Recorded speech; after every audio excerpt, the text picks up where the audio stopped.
This is To the Bar. Strength in every story. And now for today's show.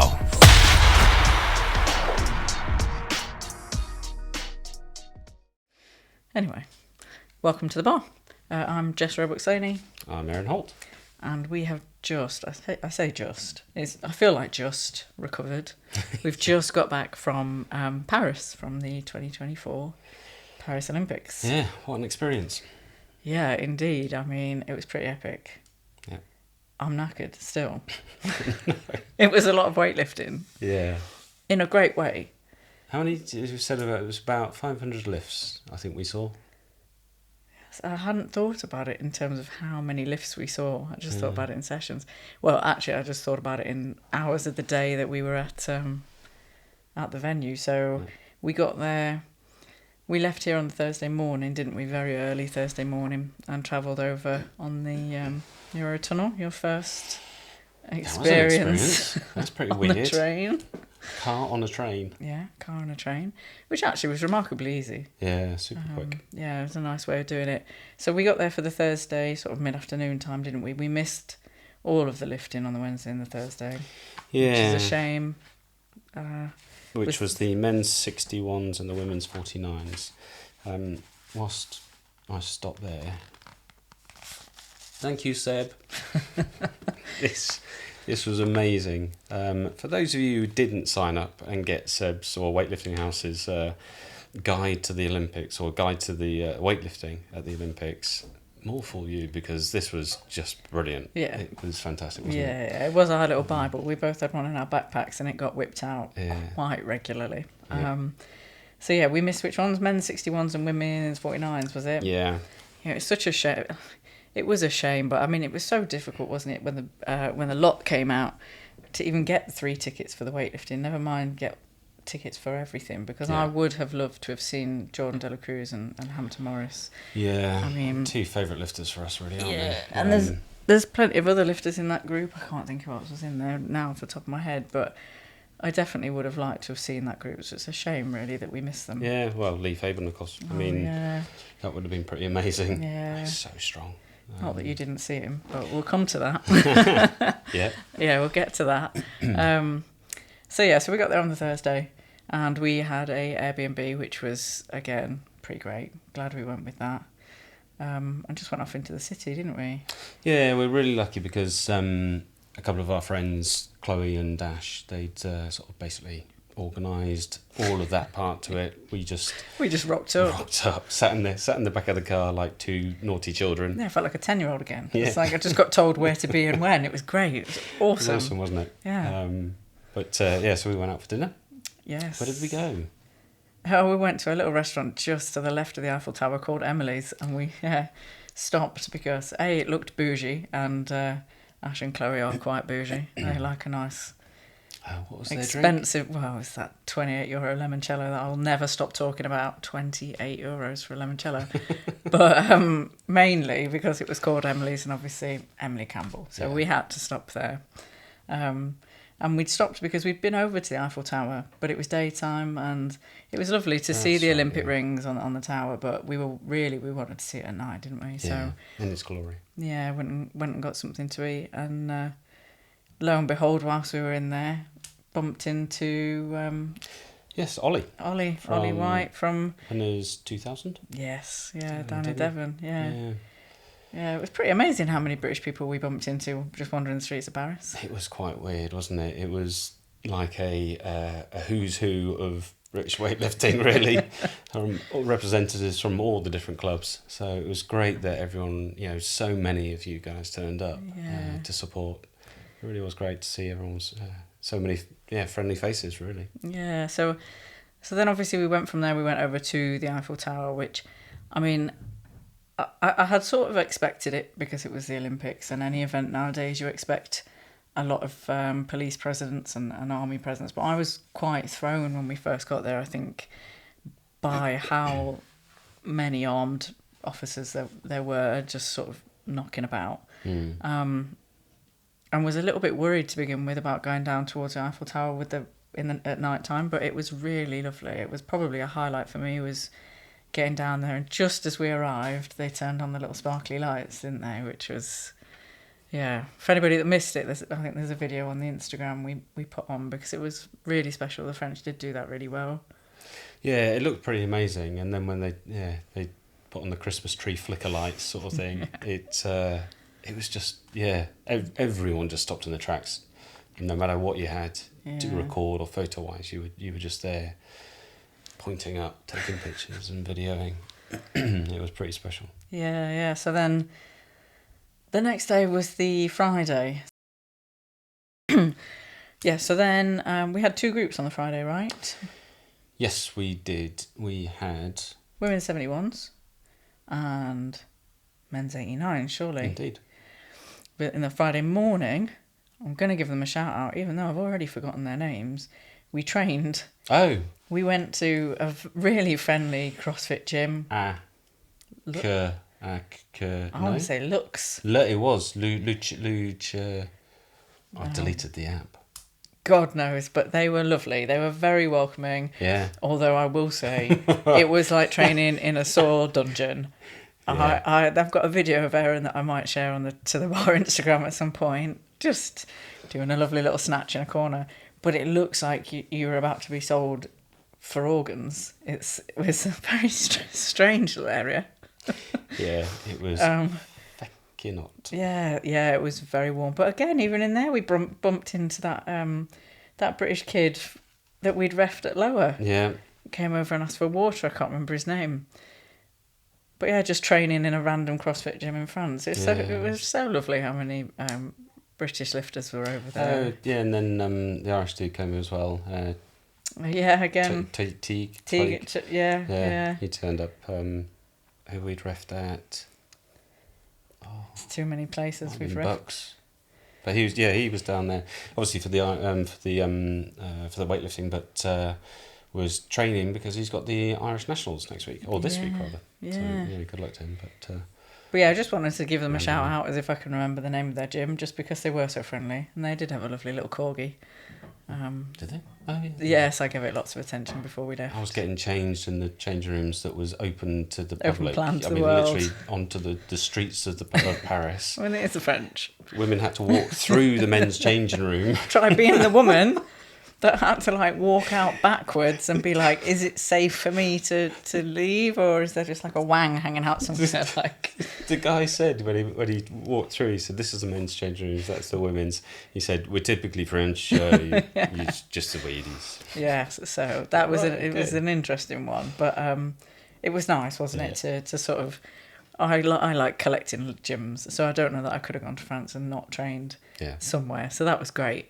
And then to do that and then go to Women's 71s, I think was first. Yes. I'm pretty sure. It was, because we got them the wrong way around when we did the... No, that was the next day when I thought it was Women's 81s and actually it was Men's 102. I was very tired. Blur into one. I was very tired is all I'm going to say. But yeah, I'm pretty sure it was Toma. Yes. He's going to check his weightlifting house book, which is what we did every day when we didn't know if we were coming or going. And whilst he's doing that, I'm going to explain what it was like when we got to the venue. So, when men's 73. See, my boy, we're all wrong. So, when you get to the venue, you get an arena on your ticket, don't you? Because obviously it was across the city, and a lot of the roads were blocked off. So we were using Ubers or walking, really, but using Ubers to begin with, and they drop you off at a drop-off point, which is as close to the arena as you can get. We were in Arena 6, I think it was, although which arena it was doesn't really matter. And before you're asked for your ticket, you walk through what I presume are some kind of body scanners or metal detectors, an archway basically, to come up to some security guards. And some people get stopped and some people don't. I would say it's random if it weren't for the fact that I was stopped every single time, and out of the group of 4 of us, but then that sometimes was 6 or 8, depending on who we'd picked up along the way, was always stopped and always searched, and the searching got worse as we went along. Yeah, bear in mind, we were only allowed to take in 750ml bottles. Yeah. And we both turned up with full litre and a half bottle Yeah. joppies. But that wasn't why I was stopped, because No, but because I walked in and with a massive rucksack on, again, that was slightly oversized that I should have been taken in, and walked, they just waved me through with Yeah. a big bottle of Well, water. Chloe walked in with all sorts of shit in her backpack she weren't supposed to have. And I was like, down the line, had exactly what I was supposed to have in my bags and about my person, and had some woman shoving her hands in my pockets and taking my cap off and scanning me. And anyway, so the security was a bit hit and miss. But once you were through that, obviously, then you did your tickets and you come into like a... it's almost like a park, I would say. Almost like if you were to go to a theme park. It kept reminding me of when you first walk into Thorpe Park or Alton Towers, and you have a sort of open plan bit with your food stalls, or where they charge you £5 to hook a duck that you're never going to win a prize on. Like a central Like a central area. meeting place, isn't it, really? Yeah, so that's where the Olympic rings were. And the queue for the photo with the rings was humongous. We never got our photos. I got a photo from behind it. Yeah. There was no way I was queuing for that. No. There's a lot of Didn't things. need to. There's a lot of things I'll give some time for, but that was not one of them. No, instead we queued to get into the shop. Yeah, which was pointless because 8,000 people in a 10 by 10 shop. The only that thing we was wanted was a 400 pin. degrees. Yeah. We just wanted a weightlifting pin, didn't we? But that was not to be had. So anyway, once you're in, actually, it turns out that there's a number of sports going on, and you just go up a different hill. So we had weightlifting and table tennis were the two that were in our arena. I think there was another, but I only ever really took notice of the table tennis and the weightlifting. And you just walked up a little hill, and I think we've got the walkthrough on the Instagram for anybody that's interested to see it. But the outside of the venue, I thought was quite pretty, really. Yeah. Really sort of a diamond thing with those Like hangy lights, lighty things. Yeah. I've described that really well. Yes, yeah. Diamond thing with lighty things. They were like icicles, weren't they? That sort of they were like teal and pink must have been the colours. But yeah, I thought it was really nice, and it was a relatively easy process getting in and out of places. And I had thought it was going to be more difficult, but with it being the QR codes on the phones, it was literally just a case of, bonjour, merci, here you go, scan my phone, and you're in. Yeah. And I think the first group that we saw was the men's 89s. It was. Yeah. Yeah, not the 73s, I thought. It was the 89s. It was the 89s. Which, of course, was Carlos and Nino. Oh, controversial Nino, yeah. Dun, dun, dun. Yeah. Yes. Shall we come back to that one? We're going to come back to Nino, I reckon. I think, let's just...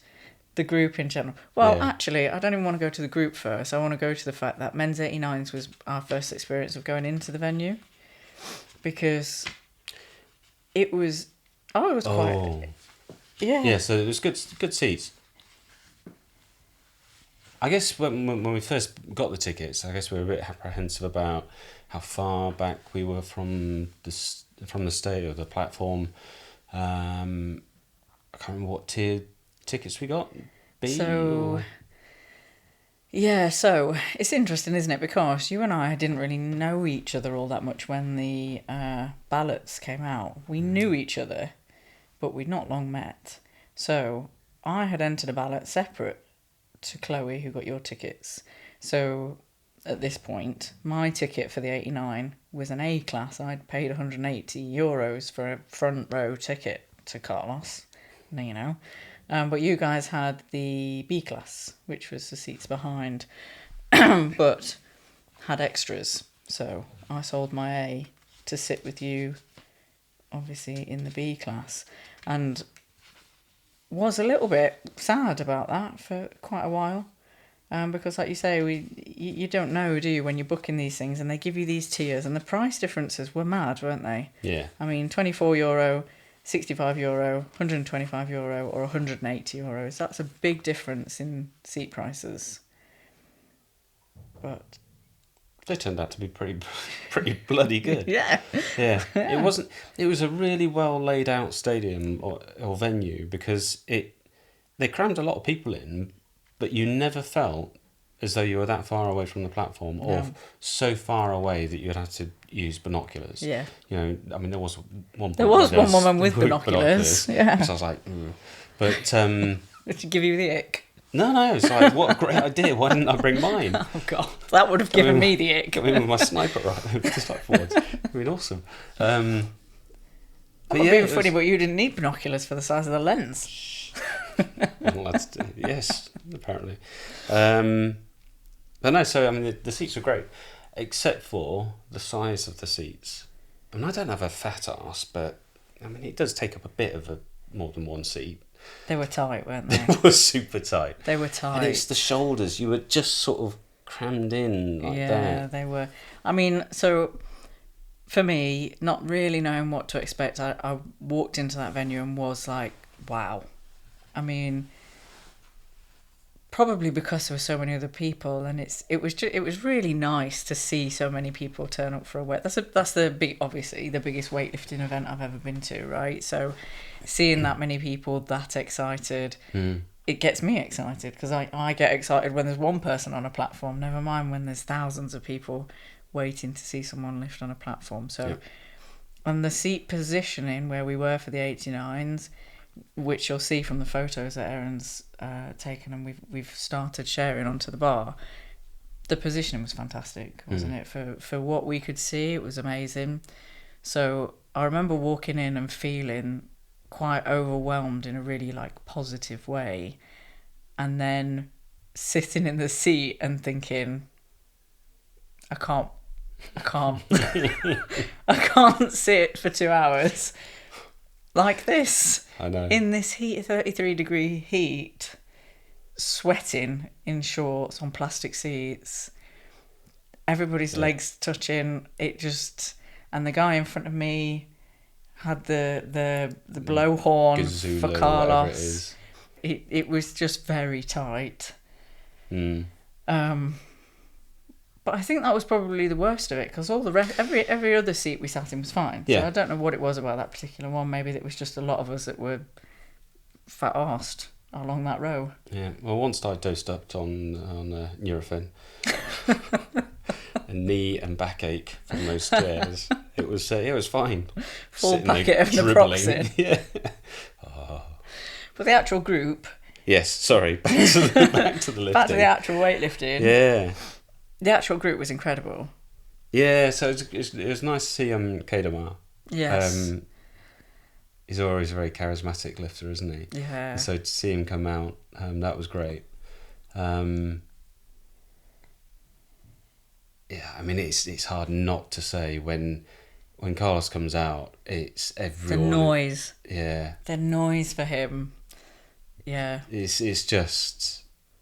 And I've got to give him quite special, actually. I've got to give him respect for what he did before the lifting, you know, getting himself an Airbnb and not going to the Olympic Village, and being really open about that on Instagram, and sort of talking about his mental health and how him and his team felt like it was the best thing for his well-being and preparing for competition. And Yeah. it did make me think about some of the mindset stuff that I've been trying to do obviously it's very different, but that mindset stuff that I've been really working on in my own training, and thinking, actually, yeah, I don't think I would want to be in an Olympic Village with 400,000 other athletes excited. Maybe some of them have finished compete, and he probably lost a lot of experience, but he got a world record and did his best on the platform. So I suppose it depends on what you want to get out of the experience, doesn't it? It is weird, isn't it? Because, everyone talks about, I can't wait to get into the Olympic Village, meeting with the other athletes and mixing.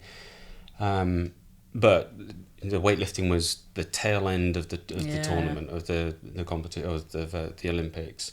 And so you can imagine, I mean, like Ramiro was out there for a month. 4 weeks before. Yeah, 4 weeks before.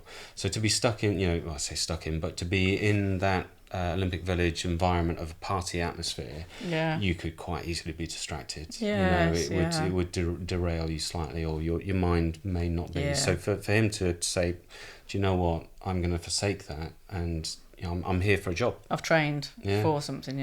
I think I'm just too old. The idea of the Olympic Village doesn't. None of that appeals to me in the slightest. His little old-timey French Villa, man, that yes, looks amazing. please, I will happily be there. But so yeah, props I to him. don't think I would have even turned up to the tournament. No, I'd have just stayed there.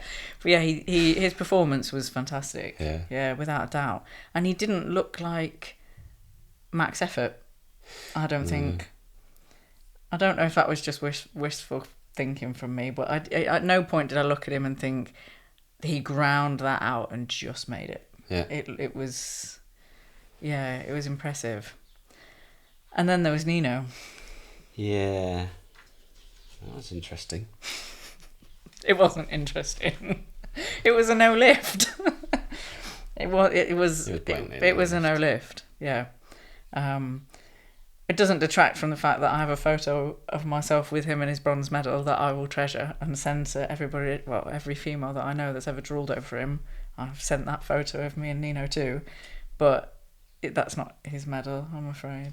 Like, I know that's mean to say. Well, but it is, you know. I mean, it is. You're right. You lift. It's the same as football. You play to the whistle, don't you? You play to the referee. You play to you know, whatever call comes out. You know, I've seen people being done for good lifts have been redded out. Yeah. And I've seen people that, you know, like Nino did, had a bend extend and then get a good lift. Yeah. It was unexplainable. There's certainly no way to disguise that. You're right, it's his bronze. I think I speak from, I think we've had this conversation before, is that if that was me, I wouldn't want that medal. Because I would watch that and think, that's not mine. Yeah, I didn't earn it. Yeah. If I was Nino, I did not deserve that medal over the next lifter. Yeah. And so, it's his, fair and square, the jury, in their infinite wisdom, overturned the 3 red lights to, was it 3 or was it 2? 2 red, 1 white. 2 red, 1 white. Anyway, that's the jury decision. Obviously, they've been IWF refs for much longer than I've been BWL. So we'll leave that where it is. But from my perspective, and certainly from most of the audience perspectives, when it was replayed on the screen, so many times everybody laughed. Didn't they? Yeah, let's be honest. Because it was really nice in that, when there was after each lift, they replayed them. And so you could see, and certainly when they had a no lift or the jury challenged it, they replayed it, and the commentator said, "And let's see if you agree." Yeah. And they would slow it down really well, and so you had a really good, clear view of what happened. And so everyone, when they first made the lift, everyone was like, celebrating. And then when they replayed it, because it was no lift, because of course, no lift, and everyone, quite a few Italians in the audience booing and sort of jovially. But then as soon as they replayed it, everyone was like, gutted. Yeah, it was a no lift. Yeah. And then it got overturned and everyone was just like, what the fuck? There was a lot of celebrating from the Italians. Yeah. But what I think that was something I really liked was that when the jury intervened, it was always explained. Yeah. I really appreciated that. And I appreciated the replay because a lot of our seats were, we were mixed, weren't we, from face on and side on, which I liked. I really enjoyed having the 2 different angles. But wherever you are, inevitably you're going to see something different. So having the replay gave us the opportunity to see what we perhaps couldn't see from where we were sitting. And when the jury did validate a no lift or overturn, I really appreciated that the commentator explained why, for bend extend, for whatever else they were overturning for at the time. So that was great. It's something that maybe would be nice if we could introduce to the national comps here when the jury intervene, even if it's just something we do in terms of how we communicate with the TC. Yeah. Like, yes, the jury have said no for this, so the TC can go and tell the athlete. Yeah. This might just be some learning for us, but I really enjoyed that group. It was an interesting group for us to start with, I think. Yeah. Another one that I wanted to mention as well, Javadi. Love him as lifter. Such a, unassuming lifter, but really spot on to watch. Love watching him lift.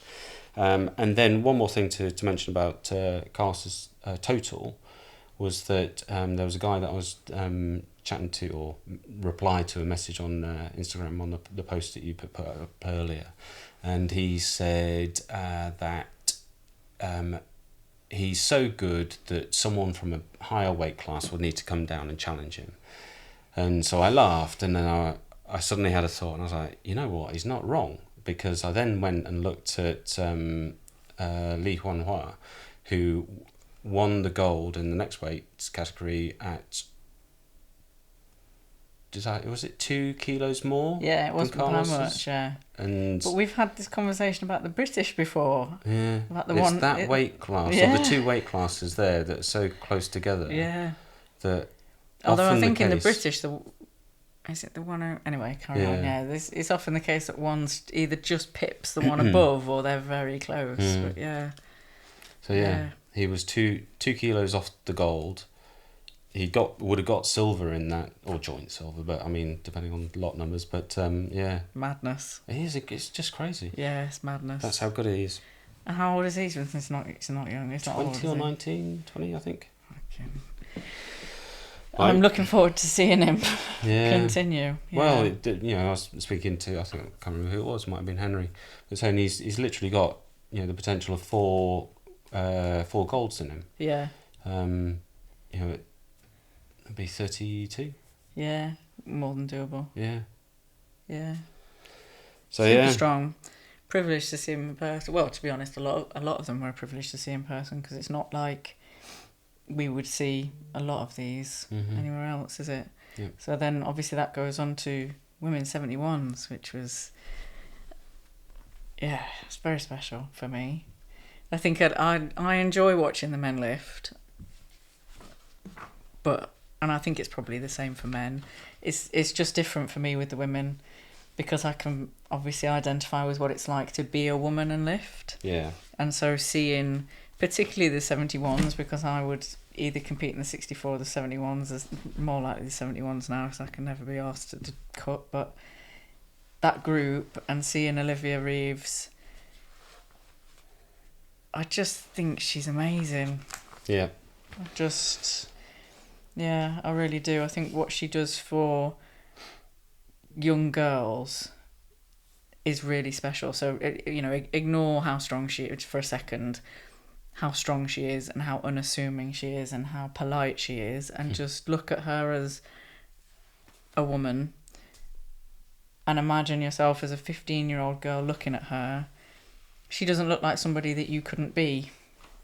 She doesn't look like... I love Salford, but if I'd have been 15 and looking at Salford, I would never have thought one day I could look like her, one day I could lift like her, because she's a beast. She's amazing. So yeah, she's and Olivia is too, but she also looks and trains and comes across like a regular person, and I think that does a lot for young girls and making the sport accessible. And she did a post today that said something like, instead of why me, it should be why not me.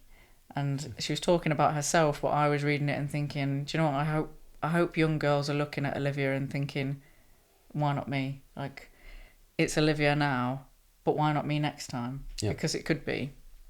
And she's so strong and she moves so well. Yeah.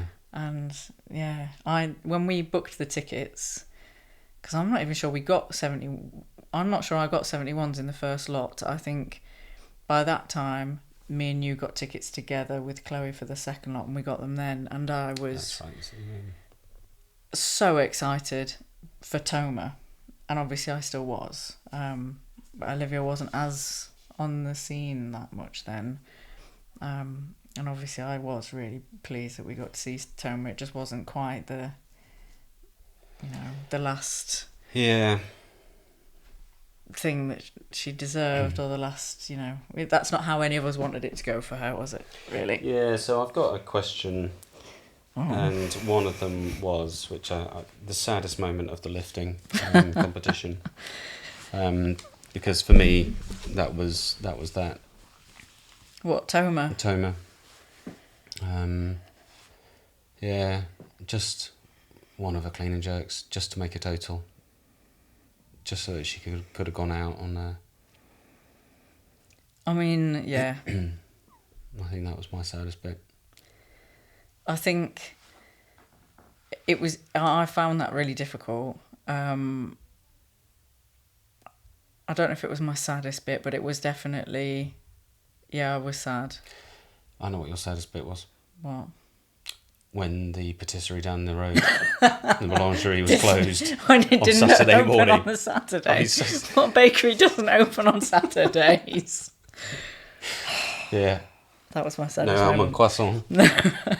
No, I mean, that was really sad. Yeah. And I everybody knows I talk about Toma all the time. I do love her. I think she's great. I think there's something going on, or something has gone on with her federation. I don't think she's felt appreciated. I think that's really come across in her training and in what she shares online and in her attitude, for lack of a better word, because anybody I've ever spoken to, or even online, quite active in the weightlifting Reddit, and people that know her as a really lovely person. But she came onto that platform and she looked heartbroken. Yeah, very dejected. She didn't look like she wanted to be there. And when you compare her to, some Emily Campbell, the Ecuadorian in the women's 87 plus, some of the lifters, they came out and they was just thrilled to be there. And even if they weren't jumping around, you could see that they were like, I'm on an Olympics platform, like I've earned this. And Toma just looked like she'd been beaten. She looked done. So I think her bombing wasn't my saddest moment. It was the fact that the only time I will ever see her lift in person was then. Because I've seen her lift. I've watched every training video. I've seen every competition she's ever been in. And she's come out looking she's never been a, jumping for joy, thrilled athlete, has she? She reminds me a bit of me, actually, with a bit of a resting, sort of fed up face. But that particularly, when she walked out, when they announced her, she didn't look like she wanted to be there. And so I think that was probably sadder for me than her bombing. The fact that it didn't look like she wanted a total, never mind the fact that she didn't get one. So Yeah, got a couple of sad photos of her looking quite dejected. Oh God, don't send me those. After. Oh no. But no, that wasn't my sad. There's a couple of moments I had little eye tears. I can't think which ones they were. There was definitely one where some of them were like happy. So it wasn't sad, they were happy tears. The sad tears was the Team China thing at the end, but we'll get to that again later. Yeah. For my sad, so my saddest moment can be parked, but Toma would be a sad moment. It was one of. Yeah. But yeah, the women's 71 group was they're just so strong. They're just so strong, and it's how fast they move. It really is. Let me have a look at who else was in there that I can think of. Who's that the, was like Colombian was she in that one? Oh, Marie, the French. The drums. Oh. Her as well. I really enjoyed her. Yeah, because there were a couple of French people that obviously got host They got spots. yeah. And one guy came out and he was so funny. He came out first, so he was never going to challenge for a medal. But the sort of Gaelic sort of flair and flaying of arms, and he was very emotional. I don't know what's the word, but we're similar, I think, with like I like Marie Fugue anyway, but similar for her, I think. And she was strong, but what I enjoyed was the French and how they got behind every single one, which obviously you expect of your host nations, but the way they really got behind her was fantastic. But really, really great group. I thought, the women's 71s. Yeah. Just a shame about Toma. Yeah. So that was a long day, this one. Nima said was quite good as well from Egypt. Yeah. She was quite strong. I'm not being funny, but all the Egyptians are. Yeah. That was really sort of shock. Not shock. Maybe they've just been secretly coming up. Yeah, so I don't know that it's a shock so much as sometimes for me it's I think it's probably my own, not prejudices, but countries like Egypt, I always think it's maybe harder. It must be maybe harder to be a woman and Saudi, places like that. Yeah, and so I always think this about Sarah Samir, which is probably why she's another one of my absolute favourite lifters. It's so culturally different to what is expected of women from that sort of Middle East area. So when so many of the Egyptians came out and just smashed it out the park, you were like, yeah, you know what, great, yeah, good for you, really good for you. And the support for them as well. Yeah. You know, from their home nation. Yeah. Same as the Ecuadorians. Yeah. How many people from Ecuador came to France? Yeah, it's quite funny, isn't it? Because I remember watching, was it the Worlds? And thinking that would be so off-putting, because when you hear, the Ecuadorian lifter will come onto the platform and my God, the racket noise from the audience or from the small pocket of Ecuadorian supporters or Colombians, because they're the same. Yes, I just found really, like, they loved it though. Respect the tournament. Everyone else is quiet. Yeah. And people will turn around going like, shh, shh. But they do it for each other. So obviously they train in that environment, which is fantastic. And I'd love to see more of that. That sort of. I hate it when the music stops and you come out on the platform. It's like, mastermind, all the lights spotlight on you. Yeah, it's not for me. It's not for me. I'll be honest, it's probably what puts me off doing all that much competing myself is that I'm just not a fan. And probably why, I'm sure we'll get to it, but one of my favourite lifters of the tournament was, I think she was from Ecuador herself.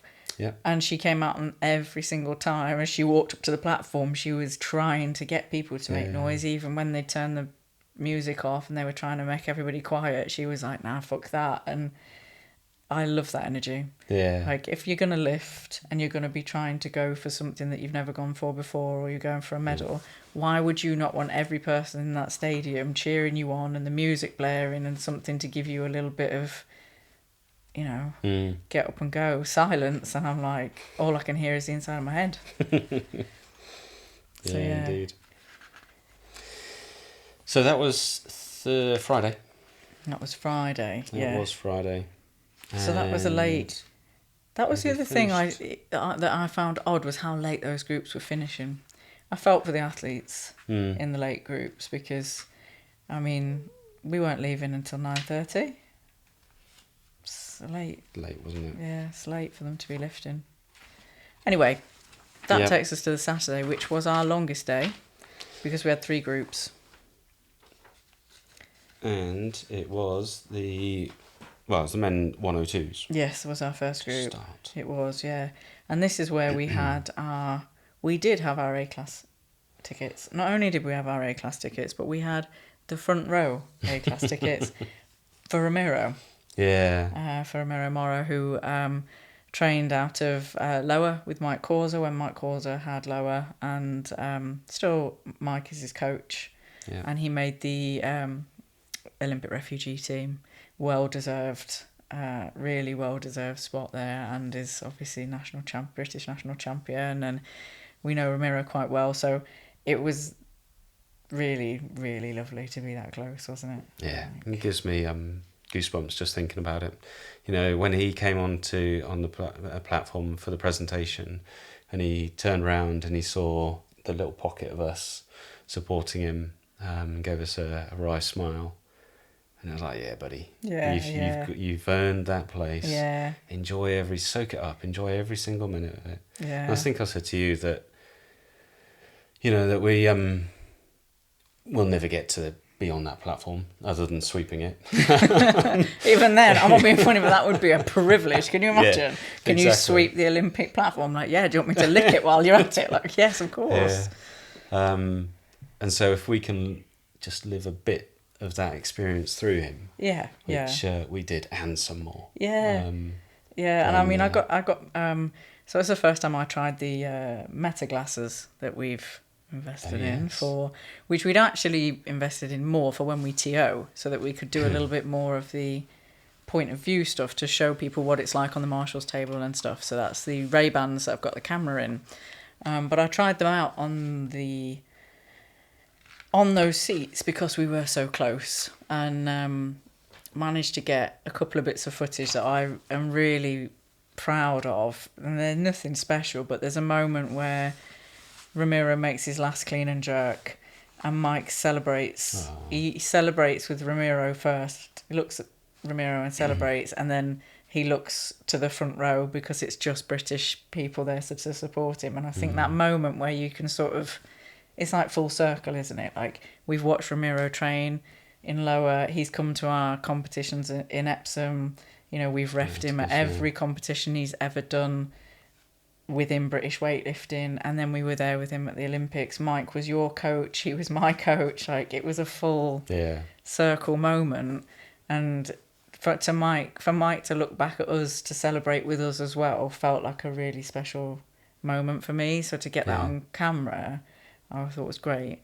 But it did also get the jury intervene for his lift. I was wearing the glasses, and I didn't put it onto the bar because I didn't want my personal views necessarily on to the bar account, because I did have some things to say. But they were great for that, for being able to really show what it was like for us to see that lift, and then see the jury. I mean, the jury did a good job. This is me back in the jury, because the refs gave him 2 reds and a white, and the jury intervened and gave him the lift because there was nothing wrong with it. And they replayed it 3 times before, and that's when I'm very clearly saying, how many fucking times have you got to watch that? See, there's nothing wrong with it. So that's the one time I will pat the jury on the back and say, yeah, okay, we needed them in that instance, because Ramiro deserved that lift. He really did. Yeah, he did well. Well, super well. Yeah. Anyway, I was so wrapped up with Ramiro in that group. Who else was in it? Well, I mean, so the Chinese have obviously been trying to break into that category for a while. So Li Huanhua, who has been a bit of a revelation in Chinese weightlifting, and I was a bit torn because I couldn't wear my China top because, of course, I was there supporting Ramiro anyway. But I did take it with me, so I waved it around like a fanboy, and I was So when he came on, because I think it's he was a great lifter. Like he is a great lifter. I think we sort of said about Toma, and that she's quite focused, and she's not that much emotion, but he's. I think, and a lot of people apportion that to the same with Chinese lifters, that they're quite straight laced. They don't they I don't know, don't really show that much emotion. Bred that way. Do you know what I mean? Like in the train, like it's the way they train, isn't it? It's like such a class. I mean, they train in a massive training hall, don't they? So it's, but to see, he was really emotional at the end of it. And it was great to see, which will come on to the end as well with we'll come back to that, but it's lovely to see him lifting. I'm going back to your fanboy moment, because you were such a fanboy that the Chinese people that had booked the A, well, most of the people that had booked the A tickets were Chinese people behind us, sort of adopted him, because he went off to the bathroom and left his Team China t-shirt covering his camera lens that he definitely was allowed to have. And there was an older gentleman behind me that tapped me on the shoulder to say, it's Team China, is it Team China? I was like, yes, he's here for Team China. So he made some friends there. But he was great. Let me just have a look who else there was. Oh, Garrick, yes, Garrick's I remember now. Yeah, he's a really nice lifter. I like watching him lift as well. And where's Kits? Yeah, he surprised me, because normally he's a bit of a... He's normally a bit grip and rip, because he came out and I said, I'm not a fan. Yeah. I don't like watching him lift, and I'm going to stick with that statement. I don't. But there's a lot more he grace was a lot better on that. It was a much more technique than... I think he's just very strong. And sometimes when I see his training videos, it just looks very much like I don't want that bar there anymore. I want it there, and it's not very graceful. But yeah, it was different. It was certainly different. Yeah. But yeah, Liu Honghua definitely dominated in terms of my memory of that group, Ramiro and him. So that was the start of our day. It was a very early group, wasn't it? We got there, we had to be there early for them. Yeah. And then we had a very brief break and went to women's 81s, which I can't say they were all my favourite. I run out of words. But the women's 81, I mean, it was the women's 81s. So this was the first time we shifted from being a side on to being front on. Yeah. In front of the media section. Yes, yeah. We had great seats there, though, I thought, because there wasn't, what was there, two rows in front of us? Yeah, about 3 rows. We were pretty much directly in front of the platform. And the bald Norwegian guy with Salford written across his... written on his head. Great use of advertising bold, space, retail Salford. space, yeah. Yeah, those seats were great. So we were front onto the platform. Yeah. And I love Salford, and obviously we met her at the British. Yeah, British. So I had been chief marshal for her, had spoken to her in the back room anyway.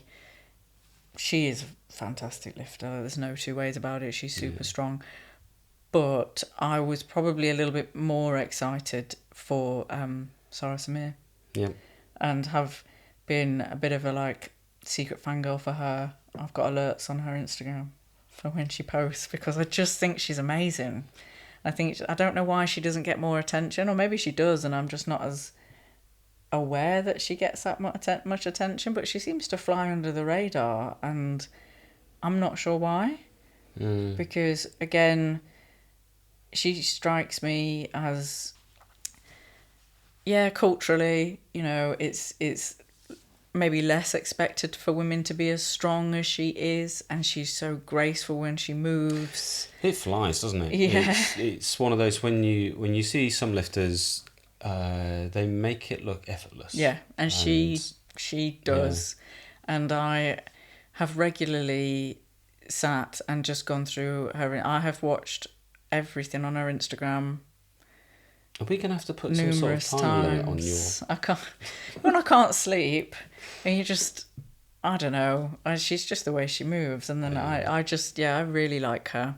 And so if we go back to saddest moments, it will still be the China thing at the end, but this group, the end of this group, I was in tears for numerous reasons. The first one being Salford not realising she got the gold, and her reaction to realising she got the gold and not knowing what to do with herself. All that energy reminded me of She ran on and off the platform. Yeah, it was great.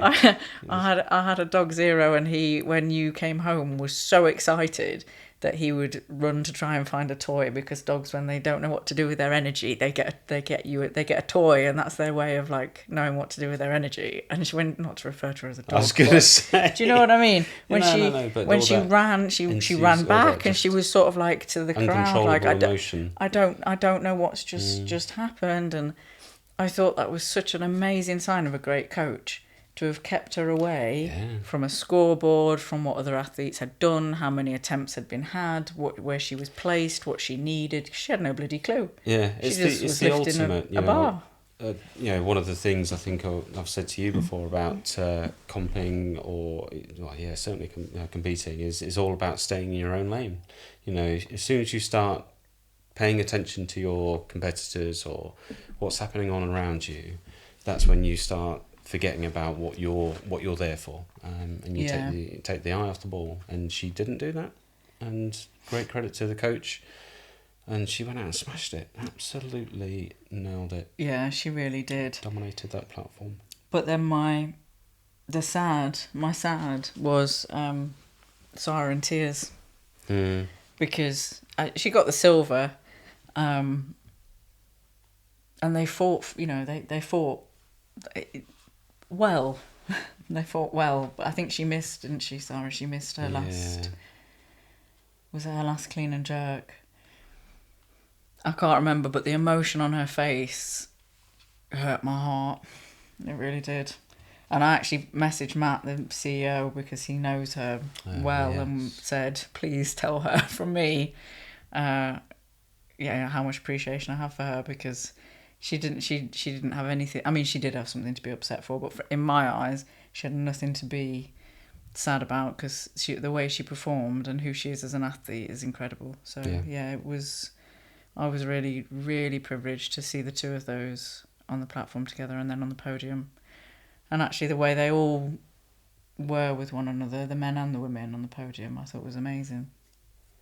Yeah, I guess just a quick reflection on that really is that, you know, whilst they are all there to compete against each other, there was never, I don't want to say malice, but, you know, that you could see that they'd obviously been through quite a heavy lead up to the competition anyway, with all the qualifying period of the year. And they all have known each other from, you know, numerous competitions of juniors and leading up to that. But it's, I guess what you don't see when you're scrolling through Instagram is the relationship that they all have as competitors, you know, that they've got such strong bonds and they congratulate each other, they're hugging each other, you know, they celebrate each other's wins and losses. Yeah. And so it's, I'm getting goosebumps. It sort of reminds me back at the British of Sarah Davies and Erin, and when Erin went out to do that clean and jerk to beat Sarah, and Sarah stood and screamed for her to make that lift. Like, she didn't care if it meant that she'd lost place. And I think that was, Sarah was upset that she'd lost the place, but it wasn't in, there was no malice towards Salford. It was just her own personal reflections. On the platform, they were hugging one another, and so, you know, they'd doing their little selfies, and it was really nice to see them all celebrating together. Yeah. And I think that maybe across all of the groups, one of the things that I noted was how much the teams turned up for each other. Yeah. So especially Team USA. Yes. You saw them everywhere. If there was a USA lifter, Team USA were in the crowd. Yeah. They didn't, and the Colombians. The Colombians and Ecuador, Team Ecuador. Yeah. The lifters, I mean, as people will have seen if they follow the Instagram, or my personal Instagram, because I stalked every lifter that was there. You know, Yenny Alvarez sitting 3 seats down, cheering on her teammates. Jordan Dela Cruz was on the front row, cheering on her teammates. That was so. It was really heartwarming for me that they all turn up for one another all the time. Yeah. Yeah. And so who else? We had another group on the Saturday. We did. I can't believe you've forgotten. I haven't forgotten.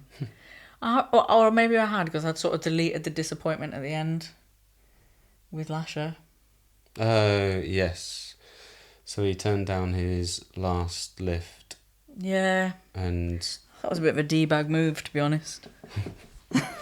Controversial. I don't think... Slating a legend of the sport. I don't think it's controversial. I mean, just do what Lee Wan-Man did. Yeah. Come out on the platform. We'll come back to that one. But yeah. But I said that before she even did it. I said he should have just, even if he'd just come out and stood on the platform. Yeah. He didn't need to lift the bar if he didn't want to lift the bar. Yeah. But just a bit anticlimactic. But anyway, yes, 102s. Other than that, it was pretty epic. Yeah. So yes, so of course it was Lasha's group. Lasha and Gore. Yeah. Who... I think it was probably a bit of a shame that there wasn't... I thought it was going to be a lot more of a tighter competition. But it wasn't to be on the day. And yeah, I guess it was... I think we've said before, we're neither... It's great to see them lift, don't get me wrong, but if we were to choose groups or lifters or weight categories, it would be the earlier groups. Yes. Because I think the body weight to weight ratio that they're lifting is, for me, it's more impressive. Yeah. The thing I find impressive about the 102s is, or the 109s when they're, is how quickly they move. The mobility on them. Yes, is mad. And I did enjoy David Leety in this group. Like, Yeah. he's got a nice character. He's just a nice person. I enjoyed watching him. Yeah. From New Zealand. Yeah, and again, like you say, I think I was sort of expecting a bit more competition, which is what we got with the women's 81s. It was competitive. The last lifts were pipping each other to a post. Yeah. And I really thought, I never thought we were going to get the 500 out of Lasha. No. Like, it was like a pipe dream, wasn't it? It would have been lovely, but it wasn't. He could have done it a couple of years or 4 years ago. But not now. But yeah. And I will be forever grateful that we were there, because I suspect that's probably the last we'll see of him. And I seem to think that if I was to watch back my videos of him, mostly what you hear me saying at the end, because I video the lift and then I make a really specific effort to zoom in on the lifter as they come off the platform and walk back to their coach, because I've got a real thing about mindset and like reaction. And I think sometimes how I like mapping how an athlete comes off the platform and how they interact with their coach on the way out, and then how they come back out again.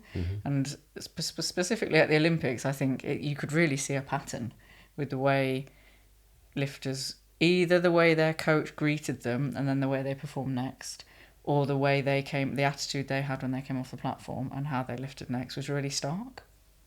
And my commentary every time I zoomed in on him was, he's bonked. Yeah, he Like, didn't look well. Yeah. I didn't think he was going to come out for his next one, because I thought he was going to have a stroke.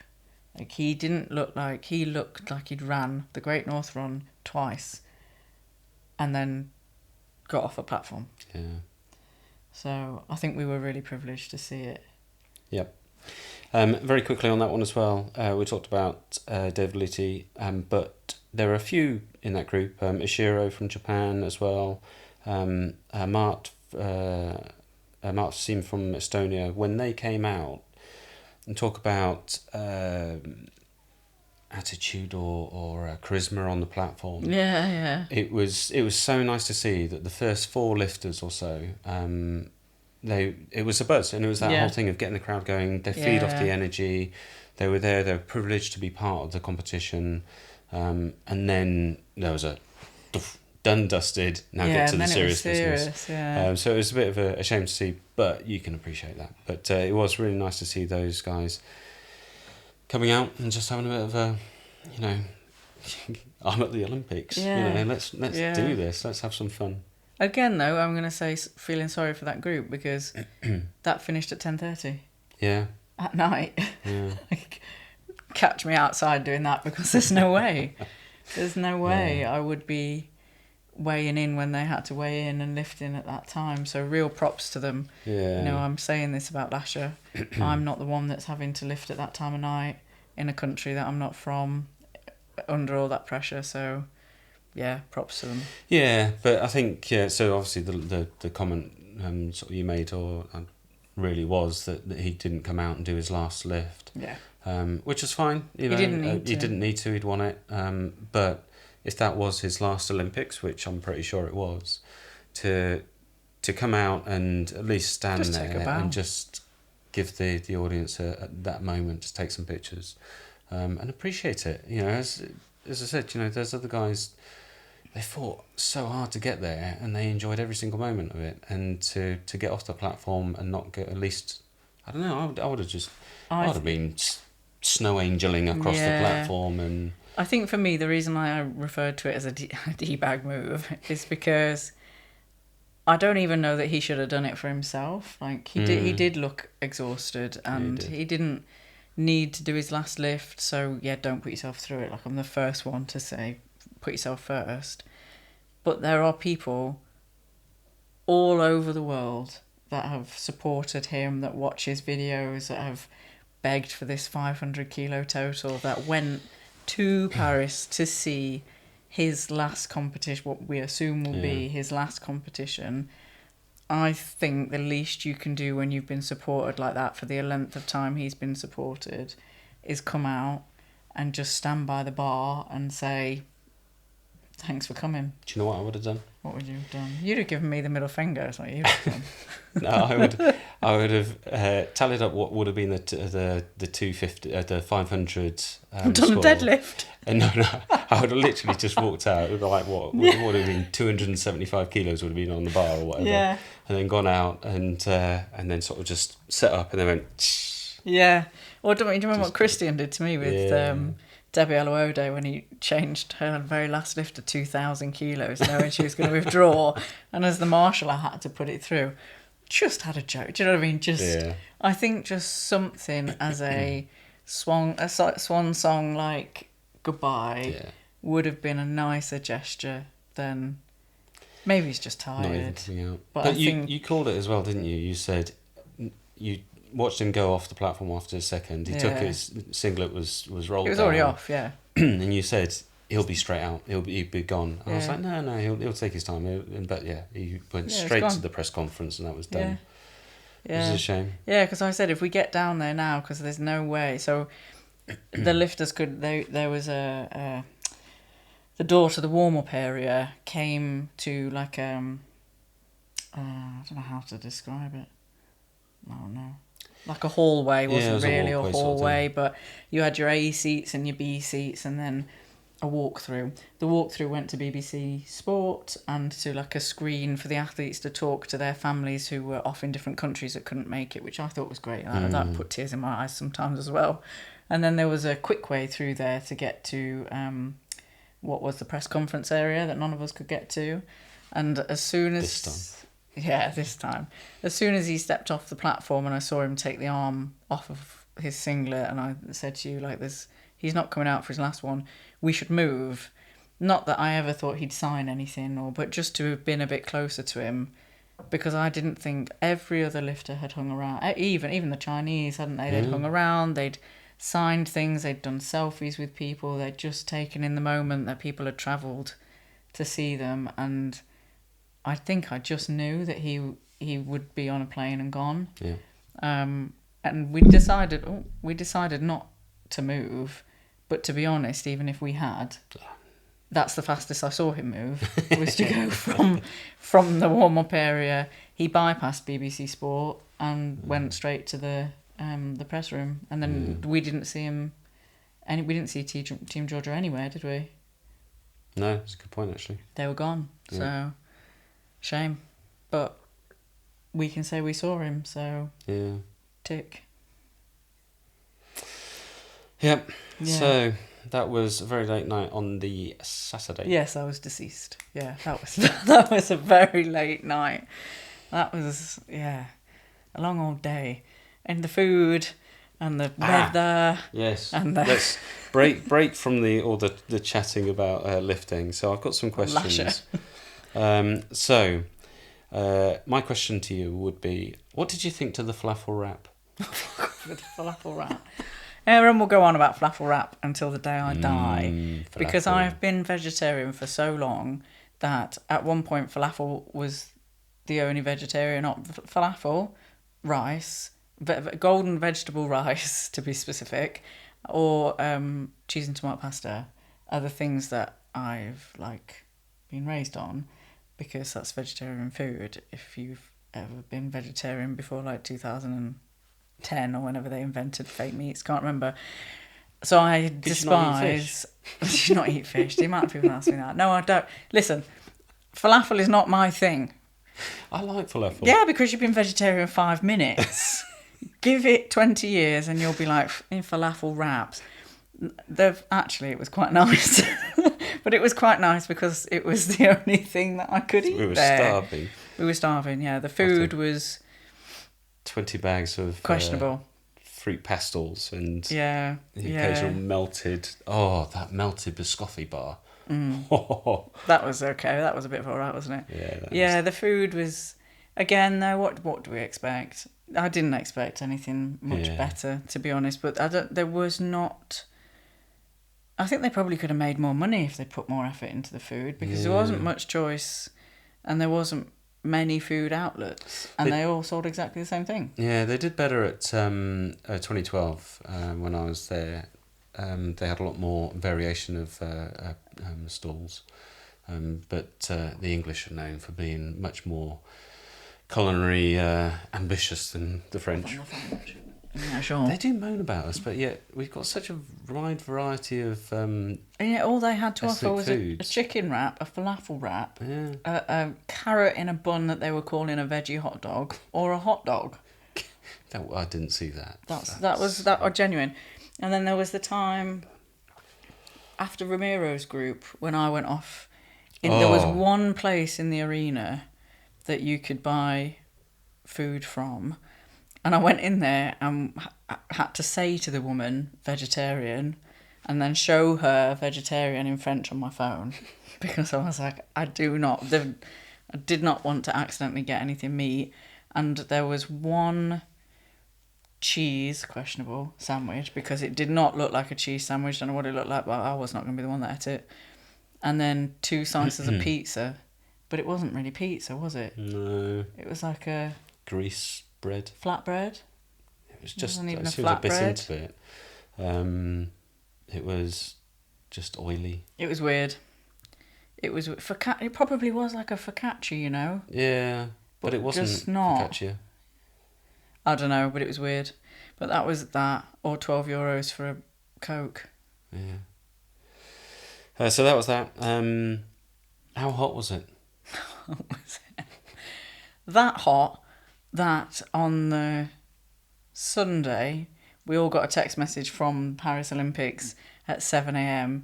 to warn us that it was going to be super hot and to bring umbrellas. Yeah. And water, in brackets, still limited to 750ml. Not that they gave you really anywhere to fucking refill it once you got in there.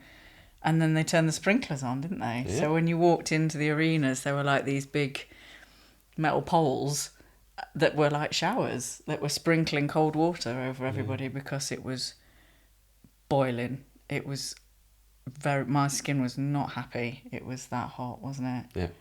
And the arena was air-conned, I'll give them Yeah, that. it was all right once you got inside. And that was still too hot.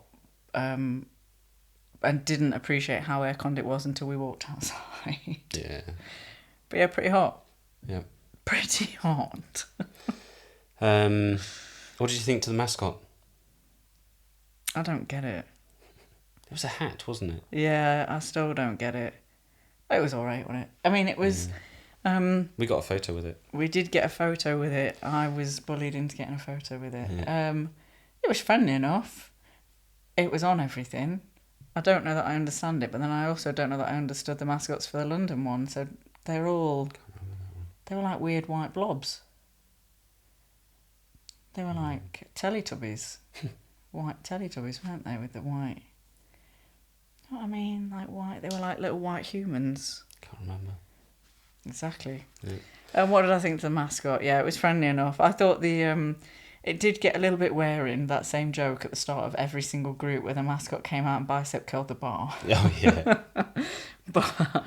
But yeah, Weightlifting. it was cute. I imagine the kids liked the mascot, and if it meant something to the French, then Yeah. fair dues. It wasn't offensive or anything, was it? It was just a bit of a weird hat. Yeah. Yeah. Cool. I didn't get a t-shirt with it on, that's for sure. What did you think about the banging thing to start the sessions?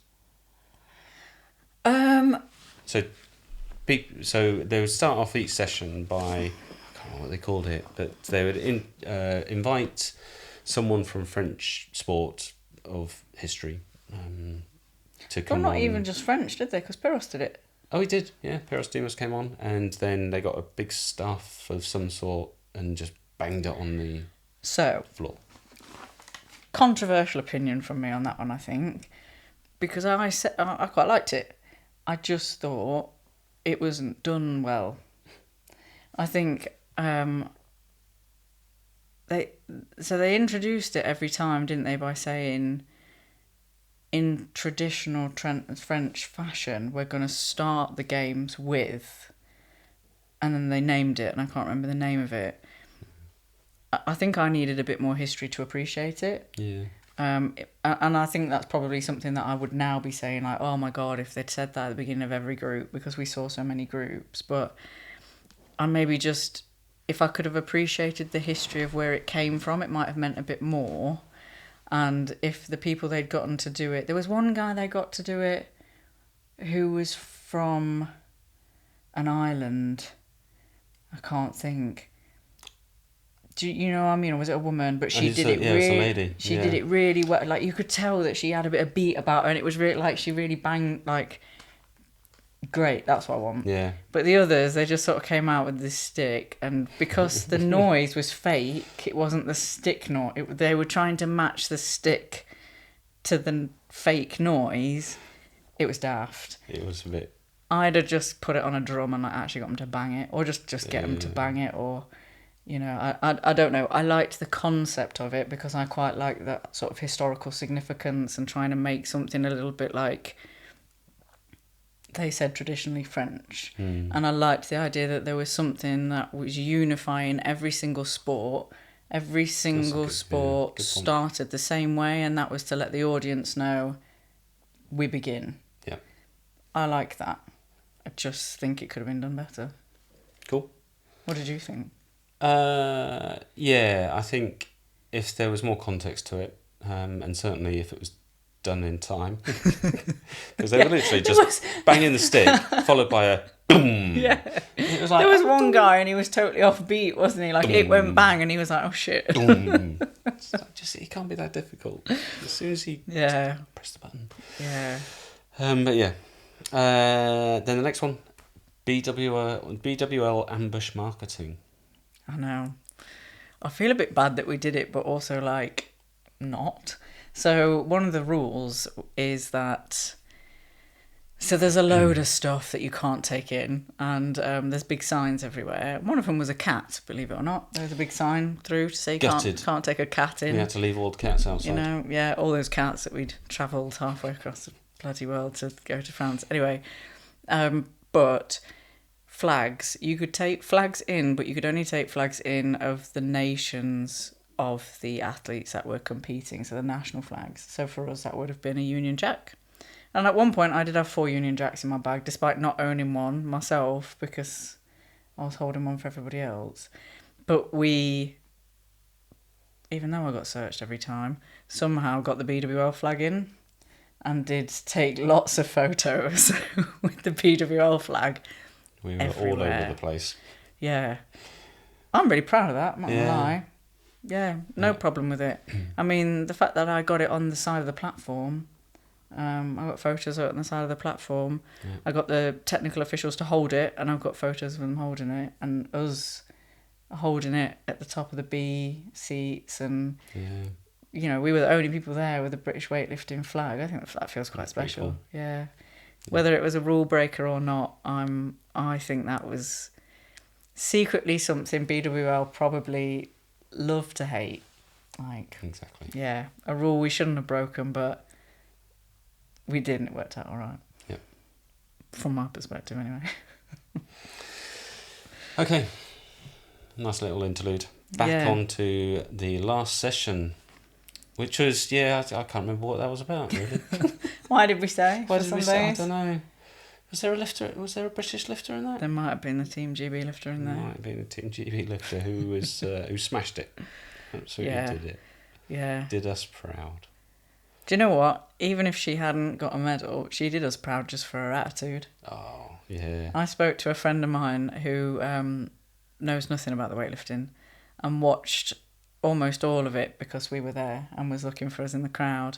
And she had messaged me at the end of that group and said that she didn't know Emily or, you know, who she was, but that her attitude and the way she was on the platform was as if she'd won the gold anyway, so they should have just given it to her. It's a cartwheel and I was at the end.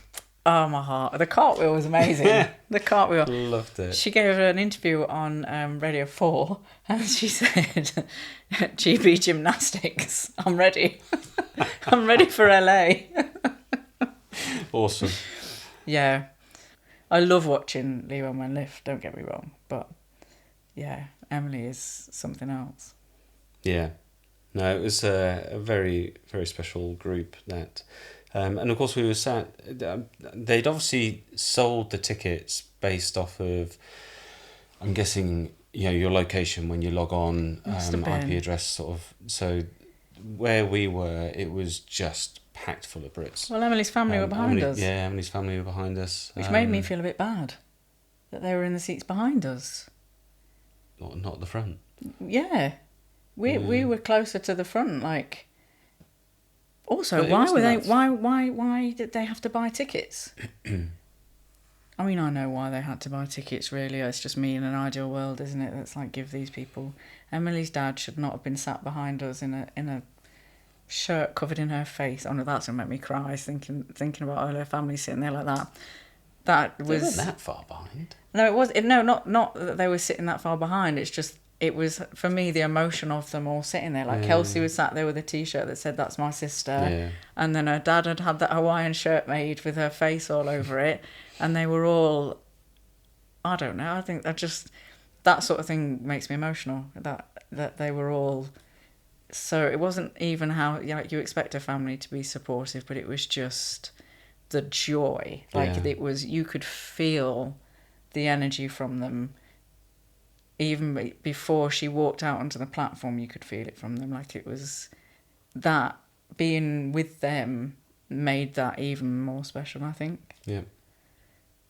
Yeah. Yeah, it was an amazing competition, and it was nice to see. Certainly, we talked about Lasha, but Lee, when the emotion when she won. You know, she knew that she'd won, and she came off the platform and picked up her coach. Yeah. Lifted him up onto the platform. She's so lovely. It was a really... I think that's one of my favourite moments. Yes, yeah, for sure. But yeah, it's the for same... the crowd, for the people that Yeah. were there for her. You know, Yeah. she did something. She came out and she waved and she bowed and she said thank you. Yeah. And that's to me deserves respect. Yeah. And is her showing us respect. Yeah. So the last lift, she came out, of course, didn't lift and just waved and sort of applauded the crowd and just lived that moment. But then on top of that, when she walked off, the buzzer, of course, went because you still have to follow protocol and the timer ran out. And And the commentator said, that's a no lift. It was when the commentator said, and her lifting her coach on the platform does not count.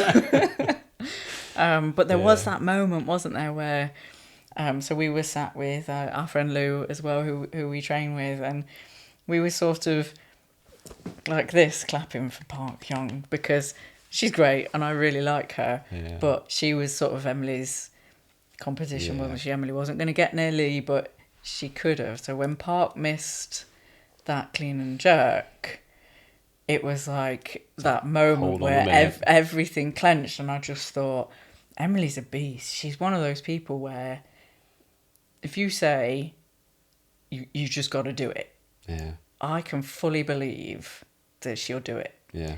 And I sort of feel like that's what happened in Tokyo, wasn't it? Like Dave Sawyer said to her, "It's on the bar. If you want it, you got to do it," and she did it. And obviously her snatch was already a 4 kilo PB in this group. So there was a small bit of me that thought maybe, and I really wanted it, but yes, it doesn't really matter, does it? Yeah. Like it doesn't matter. But it was that one moment where I was literally edge of the seat, like, you know, I never want someone to miss a lift, but when Park did, I was like, maybe it could happen. But yeah, that was a great group to end on. Special day. Yeah, it was a really, really good. Well, I think who else was? Oh, Mary, Thighs and Lap. Yes, we got a few others to mention in that group. It was. Yeah. Mary's another one that Mary's great. Just, again, saddest moments. See, I had a lot of sad moments. Yeah. Mary's face. We saw her the day before, didn't we? Yeah, we stopped and spoke. So I'd spoken to her. A picture with her. And I'd spoken to her previously just over Instagram a couple of times when you were injured, and we were chatting about front squats and stuff. And so I have actually messaged her since, because she was so sad. And it sort of, again, hurts my heart that she was so sad, because she got to the Olympics. She started weightlifting at 28 years old, having done track and shot put and sort of just sort of falling into weightlifting because a coach of hers said, have you give it a go because you're strong? And I sort of relate with her a little bit because she always says that the strength was never a problem. Like, I was always, when I started weightlifting, a hell of a lot stronger than I have ever lifted because my mobility and technique has always held me back. And she was sort of saying the same, that she's just super strong and her technique is what's held her back. So it's her first time at the Olympics. It doesn't matter. To me, it didn't matter. It was an achievement just to get there. Yeah, just to be there. And I know now that that's probably what she's thinking, but I also know on the day, watching her face, I could have cried. Yeah. I really could, because I really wanted her to feel pride when she walked off that platform. But I just think the qualification period's been brutal for them. Yeah. It really has. She mentioned it again. She was doing like a Q&A thing on Instagram, and that came up as one of the sort of answers to a question. Yeah. So I think, yeah. I'm not surprised, but I hope now that they've had time to sort of step back, that she can feel a little bit more positive about what she did, because she's I really like her. She's just such a pleasant, like I say, having spoke to her on Instagram, who am I for her to be having a chat with about zombie squats, really? But she always gives time. Like, was so polite when we stopped her to speak to her in the back corridors, and I just have a lot of time for her. Yep. And the other one that I wanted to bring up was Lasha, the Ecuador. I think I've mentioned her already, but we really liked her, didn't we? The energy that she brought onto the platform. And I didn't say when we were talking about the whole coming on and sort of jeering up the crowd, but she one of the things that she would do, they had obviously the say chalk stand, and she would get chalk on her hands, and then she would stand next to it and listen and look and take it all in, and she would do that, and then she would walk out onto the platform and then whack her hands together, and this plume of chalk dust everywhere appeared, and she walked through it and went to lift. And it was each of the lifts, and it was really one of those moments that is a highlight. Yeah, I'll never forget that. She is. I didn't really know of her. No? I'll be honest. I think once I had searched her, I recognised her from a couple of older international comps, but not enough to have ever picked her out or anything. But she will be someone I'll look out for now, because watching her was incredible, and her energy was. Her energy made you want her to win, just because of how lovely she seemed.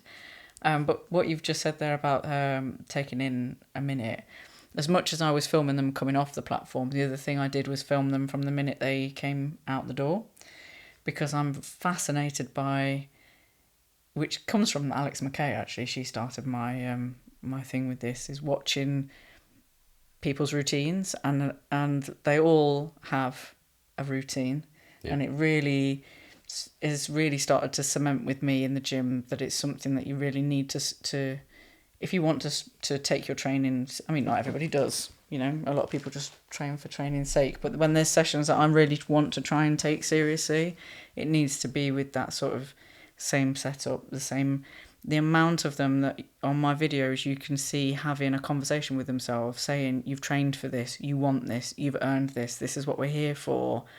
It was giving me goosebumps watching them. Some of them turn their back on the platform so they've got a moment to themselves. Some of them stand back for a second. Emily obviously does her calming. Yeah, and I don't even think that's her telling the crowd to be quiet. No. I think that's her just being like, let's go. And I just love it. I love that they've all got their own little thing, but it's so consistently their own thing that it's built into who they are and the way they lift. And it's almost like part of why they're successful. Yeah. Because they've got a routine. It's like you with your arse bobbing with your snatchers. Like it's something that you do, and when you do it, you know that lift means something. If you don't do it, then I know that lift doesn't mean anything to you. But when you do, I know it's important. And then it's like, obviously they do it for every lift, because every lift matters. And that's the difference, isn't it? With an Olympian's mindset is even the bar matters. no, it's there's a lot to learn, I think, when you watch it for more than just the rankings. Yep. Which might have been a lot of what I took away from being there, really. Yeah. Cool. One other thing from me about taking away from, or what to take away from the Olympics, or from the weightlifting at the Olympics, was the general support. I thought it was amazing, absolutely just phenomenal. Phenomenal. The support there was just great. Also, the amount of Brits there that we've also mentioned was just incredible. Oh, yeah, but I'm going to go back to that because that wasn't just for Sunday. No. Just in general. I think British weightlifting should be proud. I said this at the time. I said, Matt has got to be, quite joyful, really, for how many people from his organisation rocked up to support and be there and just experience the lifting, because we dominate. On the Sunday, we dominated. The noise for Emily was insane. I don't know that really comes across on the stream. No, so I watched it when I came back. But in life, when people were banging their feet and the cheering and the screaming, and I saw that stadium bit where it was seated, it was going to collapse. Honestly, it was amazing. Yeah. And when Emily spotted, when she came down to do her interview with BBC Sport, and she spotted her whole family and she cried. I was going to say, again, tears. the tears, they're going to come into my eyeballs. I can't do it. There's just that was a lot. Yeah. So I thought that was amazing. The support. Yeah. And then the next thing was the media attention. The stadium, it was sort of sided in a, let's say, horseshoe type thing, and then the back of it was pretty much all devoted to media. So whether it be straight on, wasn't it? Photographers, if our camera is the platform, all of us would be media, and then everything else was for spectators, really, wasn't it? So there would be a slither here and a slither on your side that were seats for spectators, and that's where we managed to get for women's 81s, which was great sports. But otherwise, you were side on, weren't you? Yeah, it was amazing.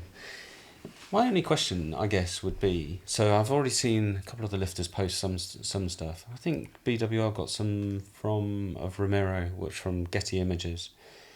I mean, there were so many photographers there. So where did all these pictures end up? I was looking at their passes, and the news outlets obviously actually went to. Not that was somewhere some like big shots, but we because we were so fascinated by how much media attention there was there, and yet how little to us weightlifting seems to be of a sport. I sort of went off to try and look at how does the IOC, so the International Olympic Committee, allocate media spots, and a lot of that's down to broadcasting. So a lot of those that were just seated were live broadcasters for other countries, so not just Discovery, because Discovery was almost exclusively for England and the US, I think. But so they were either broadcasting. So they sold rights to other. Right, yeah. Okay. Or a lot of the photographers were from China. And so this brings me on to my question for you, which we will get to when I have then explained this bit. So I had to put the VPN on my laptop to get to Team China's weightlifting. You should be saying this. I'm gonna get to Team China's weightlifting federation's website, because I don't know that I really understand the laws or why you can't see their stuff. But like you can't, like how you can go to BWL's website, you can't do that for Team China.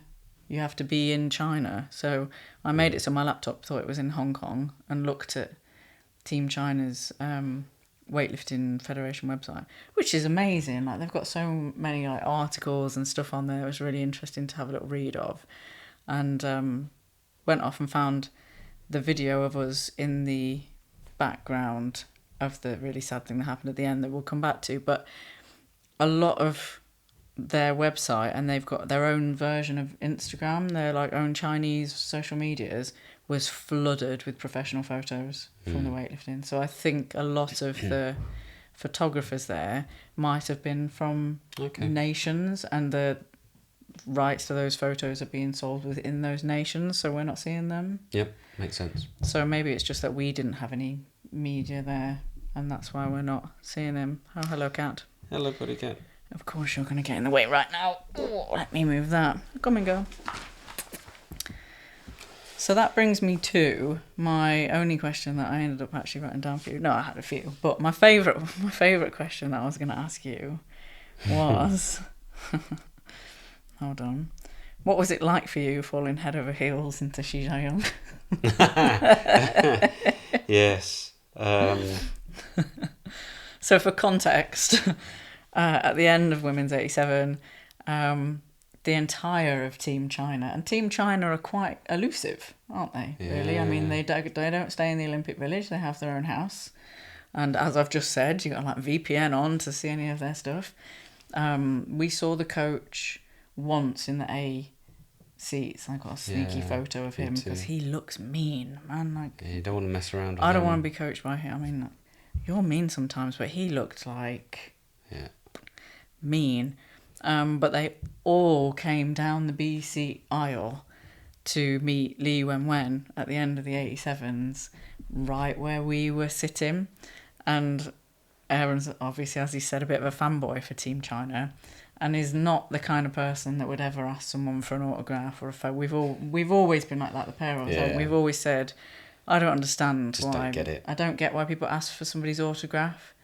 And maybe I still don't, because I don't know that I would have asked any of them for an autograph. But I did chase Olivia Reeves down for a selfie. Yeah. And so Team China were walking down, and Li Fabin walked down, and then Liu Honghua walked down, and obviously you really like him. And then she stood at the end of our aisle, and me and Lou, our friend from the gym, were bullying him. I think he was getting a bit annoyed. We were like, get down there for a photo, and you could see the cogs whirling of like, I really want to. I did really want to, but I didn't want to. But I don't want to. And we sort of just pushed him. And he fell into him. He actually had to hold me He actually up. had to catch him. Yeah. Favourite moment. Yeah. And as I managed to grab onto him like that, I had my hand on his back, and my God. The muscle. They were like bricks. It was, honestly. And bearing in mind, he was limping the day before. Yeah. The day before. Yeah. After, obviously, he's carrying a few injuries, hence the bomb. Bomb, unfortunately. I'm so sad about that.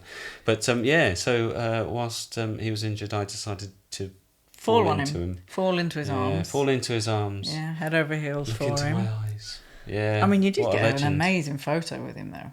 I mean, I don't know. I think I'm looking really the ones Chloe got geeky. better. Really. Yeah, I think so. I don't have a copy, so the one that went online is not great. Well, you didn't send me them because you were being a bit cagey, but yeah, I think Nice and he too. was really pleasant about it, wasn't he? I mean, there were three of us taking photos of you, and he stood for a good while whilst we did. Yeah.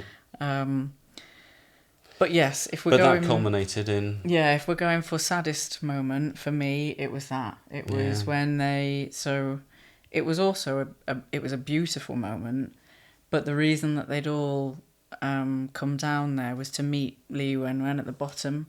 And they pushed Xi down to the front, and they all put their medals around his neck and got the flag and sang.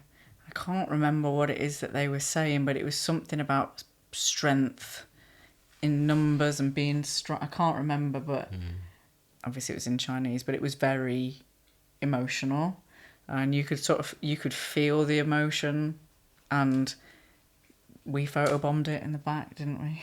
Well, not photobombed it, but it wasn't that bad. We were just in the background. We were just in the background of it, which was why I VPN'd on, because I wanted that video. That's a moment that you'll never. I mean, I can't believe that. Special. I can't believe we were there to see it, let alone that we're in the video of it. It was a really special moment, but it was so sad. And then to see his post the next day, where he said, let the old give way to the young. Oh, God. Bear in mind, he's not. It's just unfortunate that his body's given out. I don't think got he to that means point. old by No. age. He just means, there's somebody better than him now, and he wants to support Risky, so let him. Yeah. But sad. That was sad, but in a really beautiful way. Yeah. Yeah, it was a fitting ending, and then I made you take a selfie just in general, because I was very aware that we'd maybe taken for granted that we'd been in that stadium every day for 4 days, and we would never be in there again. And it was a really emotional moment for me, that we'd done everything we do in weightlifting and everything that weightlifting means for us. It felt like that was a really big thing for To The Bar. Obviously that's what we'd gone representing To The Bar, and not just to enjoy it personally, but to enjoy it from that point of view. So maybe just the ending of it, and realising that we'd worked for a year to get there, and then it was done. Yeah. Anyway, now it's LA. Yeah, 4 years' time. Yeah. So what was your biggest takeaway moment from it? I think the support for it. I think it's great to see that I guess slightly biased in a way that we were at a weightlifting competition, so there's always going to be a lot of support, but there was so much love for it, and it gave me a newfound love for the competition aspect of it again. I think, and I loved how everyone just embraced it.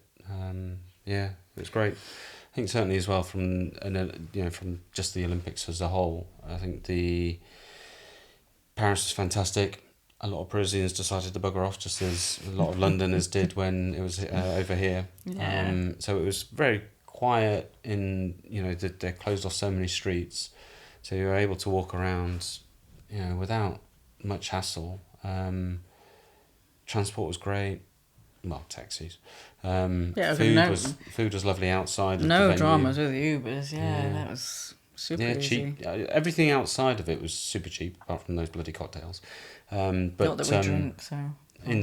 But inside I think it was pricey. But it's the Olympics, of course. Yeah, it's going to be you're going to pricey. pay for it. Yeah.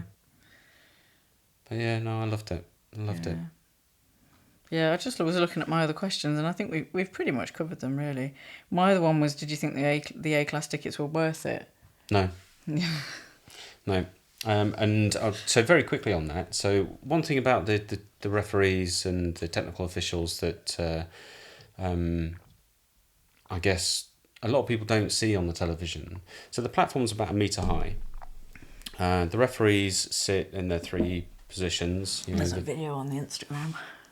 Oh, that you put on there. I filmed it specifically so that people could see the layout that you don't see on the TV. And then on top of the platform, you've obviously got the safety barrier. If they drop the bar forward and it bounces off and doesn't want to kill the referees, don't kill referees. We're all good, I promise.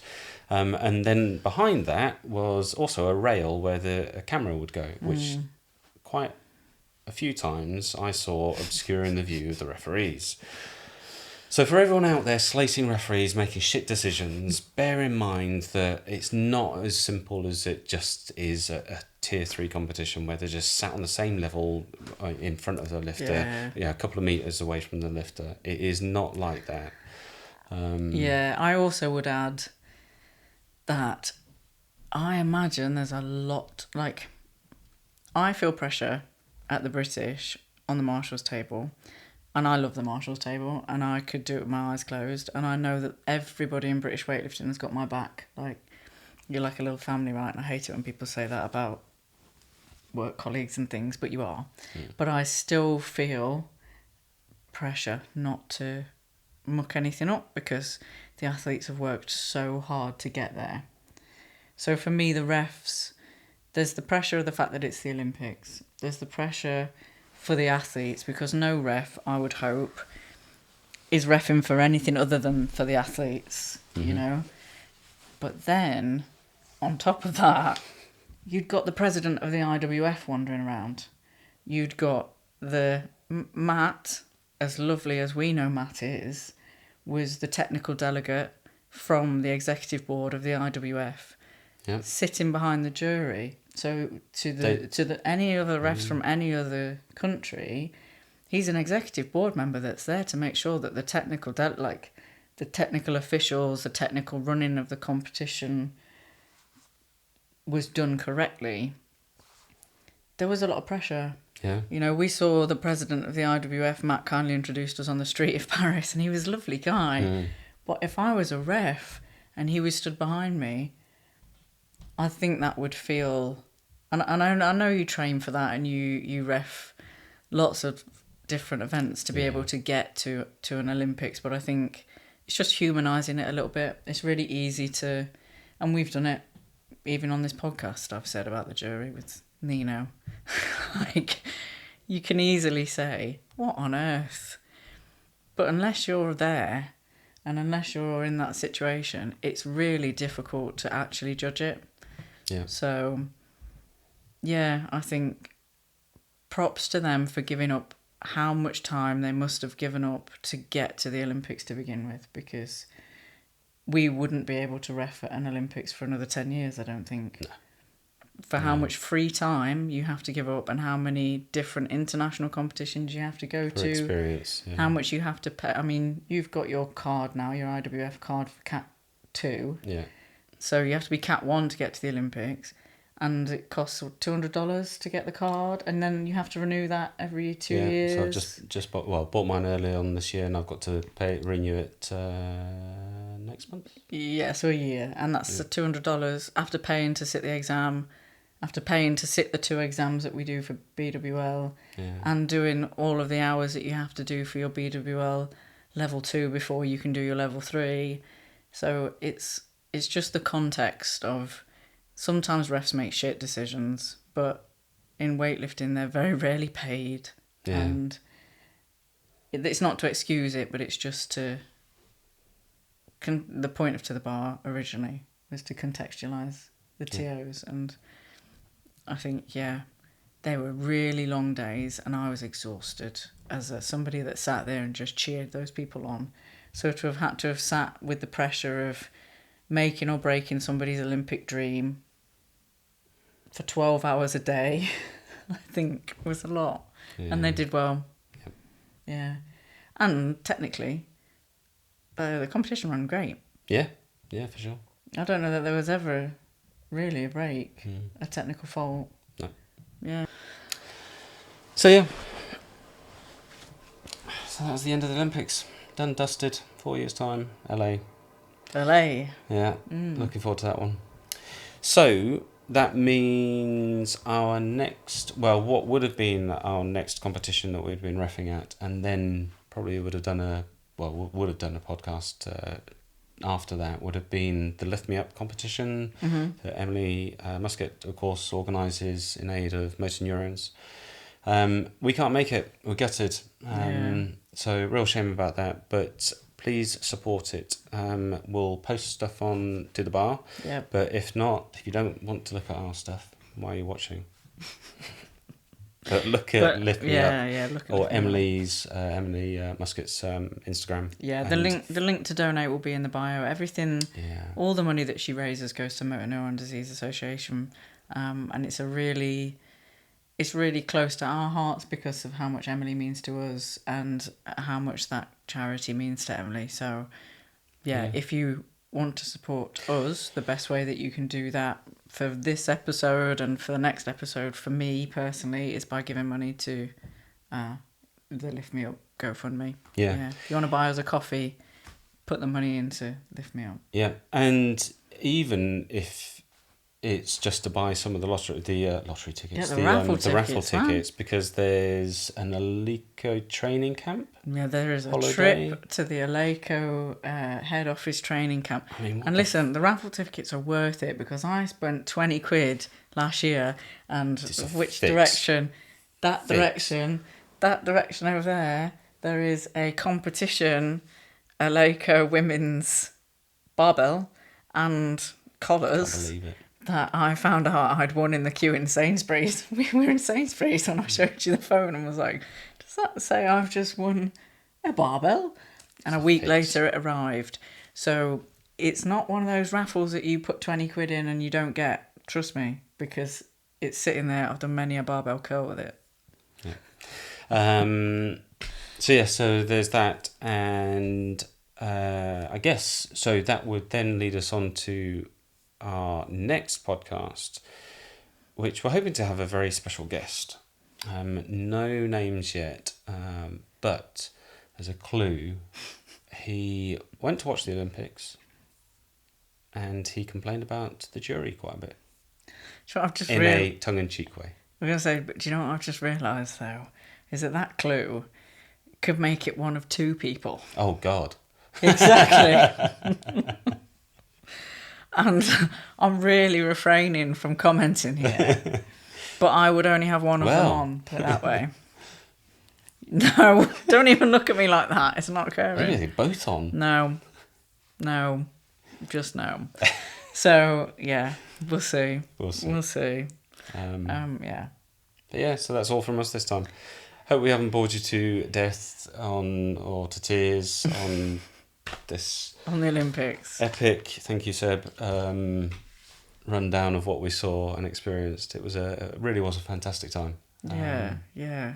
Sad that it's over, but happy we got to experience it. Yeah, and hopefully it's been useful. I always think we just trying to share the bits that maybe aren't as accessible if you aren't in places, and so for us really being able to share a little bit more about what goes on behind the scenes and stuff is probably more important, and hopefully that's what people like to hear. But you can always let us know in the comments or in the feedback box on Spotify if you wanted to give us a like or a follow or leave some comments there. That would be great, and let us know what you think about the episode and if there's anything else that you'd actually want us to talk about, so we aren't just sitting here rambling and inviting on whichever random guests say yes that they'll come and speak to us, really. So yeah, give us a hit up. And considering the last time we did an episode, we were actually asked these t-shirts, if Aaron wants to lean in. Yes, you can buy them. They are linked in the bio. There is a store. You can buy a t-shirt, a hoodie, a hat, whatever you fancy, with the bar logo on, if you're so inclined. Yeah. They do exist, mainly for us, but they're there. So if you wanted one, links in the bio. Yep. Yeah, thank you very much for listening. Cheers. And we'll see you next time. You've been listening to the Bar, Strength in Every Story. Thanks so much for listening. We're so happy to have you as a member of our community. We have a passion for weightlifting, but we also have an insatiable curiosity about everyone's story. We hope you've enjoyed the show. If you did, make sure to like, rate, and review. And we'll be back soon. But in the meantime, find us on Instagram at _2_the bar. And be sure to hit the website at 2-thebar.com. See you next time on To The Bar. And remember, there's strength in every story.